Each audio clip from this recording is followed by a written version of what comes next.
Growing concern about a public health alert in Clackamas County. Doctors say they are seeing a notable increase in cases of whooping cough, also known as pertussis. It's a serious illness that can put people in the hospital. Our Lisa Balick is looking into this to find out who is most at risk. Lisa.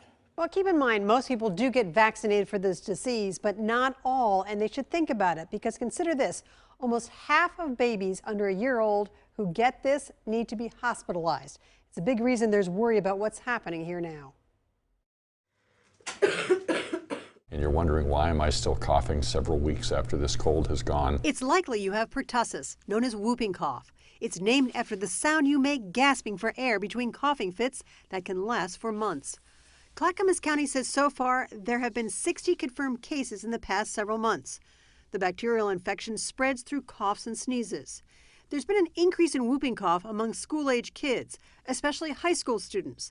The county names Malala, West Linn, and Lake Oswego high schools with the highest numbers. Doctors say one reason for that is you get your last required pertussis vaccine in middle school, and the immunity does somewhat wear off. The big worry with pertussis is spreading the disease to newborns, who don't start getting vaccinated against it until they're 2 months old. Infants have the highest risk, and they're the most likely to land in the hospital. And occasionally there is a death among infants who get pertussis. And infants don't get all the shots they need to fight it until they're 6 months. Pregnant women are urged to get the vaccine to help give their babies protection. And anybody who didn't get a booster shot around age 11 or 12 should get one now.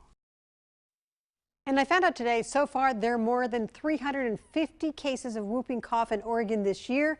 Many of those who did get it did have the required vaccinations, but it makes it less harmful when you get the vaccination. The symptoms are a lot less, and the time that you have it for is a lot shorter. But again, there's not a booster shot for a teen or adult. It's not a recommendation, but if you haven't had the required shots you're supposed to have by now, try and get them. It's recommended.